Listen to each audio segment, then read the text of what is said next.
आमर श्री साई कृपा मंदिर यहाँ हूँ सप्तम वार्षिक उत्सव। प्रति वर्ष आम सका कलश यात्रा हुए, विशाल कलश यात्रा 151 जन कलश लेडीज कलश बोईक आने सन्ध्या बेलू हाउसिंग बोर्ड चंद्रशेखरपुर पाने आसिक विशाल पालिकी यात्रा करती साई भक्त आसती प्रसाद सेवन करते। दिन आमर बाबांकर प्राण प्रतिष्ठा यहाँ सप्तम वर्षर प्राण प्रतिष्ठा आसंता काली आमर बाबांकर साई नाम संकीर्तन अष्टप्रहरी 3000 लोक समागम खाଇବା ପିଇବା କାର୍ଯ୍ୟକ୍ରମ ରହିଛି। प्रत्येक गुरुवार बाबांकर आम पालकी यात्रा करूँ वृद्धाश्रम को बाबा प्रसाद थाए जी भक्त मंदिर को आसते समस्ते प्रसाद सेवन करके जाते।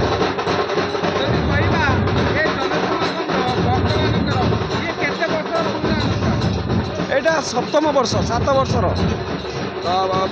जनसमागम सही अक्षय तृतीय आमर श्री साई कृपा मंदिर प्रतिष्ठा होता से आम सका कलश यात्रा संध्या बेलू आमर पालिकी यात्रा हुए बाबांकर यहाँ आसंता काली बाबांकर नाम संकीर्तन हम 24 घंटा धरिकी साई नाम अष्टप्रहरी प्रसाद सेवन सहित साई नाम संकीर्तन 3 दिन धरिकी रहे। पर दिन बाबा भिक्षा झोली धरिकी प्रत्येक घर को 7टा घर को भिक्षा मांगा जाती।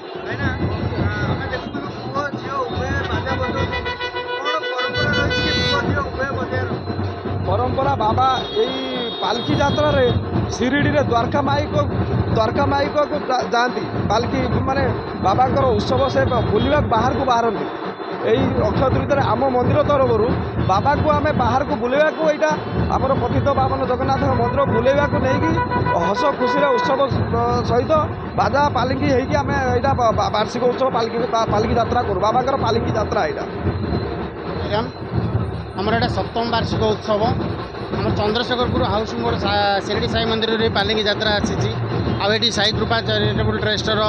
माने जी माने आप सहित कथबार्ता है सदाशिव दास सी ही ये वर्ष गोटे आयोजन कर घर मंदिर कर बाबांकर मंदिर तो से पालिकी आसी सका कलश यात्रा होता 251 जन लोक कलश यात्रा सामिल थे दीपर भी प्रसाद सेवन व्यवस्था थिला एबे विशाल पालिकी शोभा यात्रार आयोजन कर पालिकी यात्रा माने पाखापाखि 500 ରୁ 1000 लोक समागम अच्छा बहुत आडम्बर सहित बाबा पालिकी यात्रा अच्छी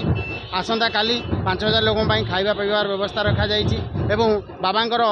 24 घंटा धरिकी मान अष्टप्रहरी बाबा साई नाम अष्टप्रहरी चली आ बाबांकर ये कौन बाछ विचार ना जाति धर्म ये कौन बाछ विचार ना ये जो माने यही समागम आप पालिकी समागम देखुवे ए समस्ते आबाल बुध बनिता समस्ते माने बाबा पालिकी यात्रा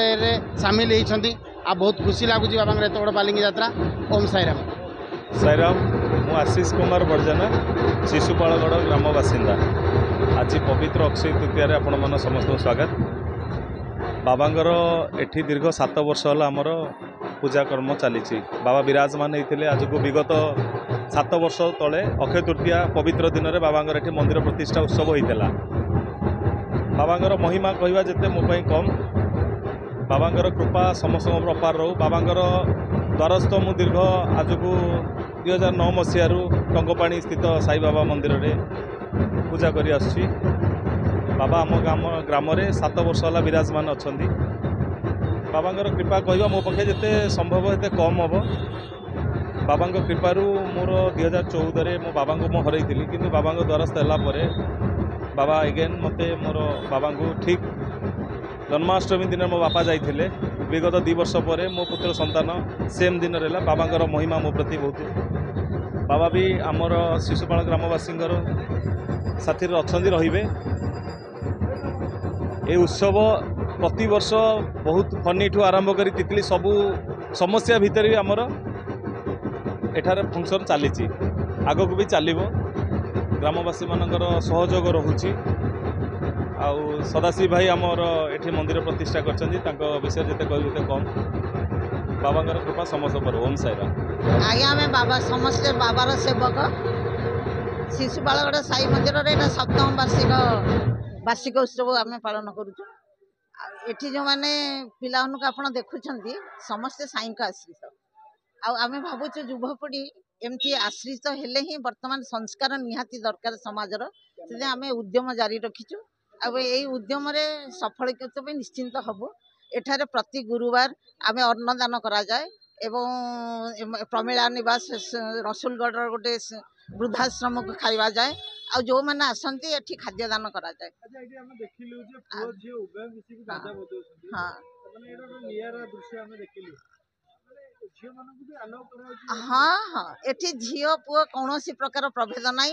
आ झील पुओ आम चाहूँ युवपीढ़ी जो मैंने पुओ हो बा झील हो युवपीढ़ी ही आग को जातु युवपीढ़ी ही नियारा जीवन यापन करंतु जोटा कि आमर संस्कृति को बजाय रखु से प्रचेषा ही आम सब आम युवपीढ़ी मानी सब उद्यम जारी रखी।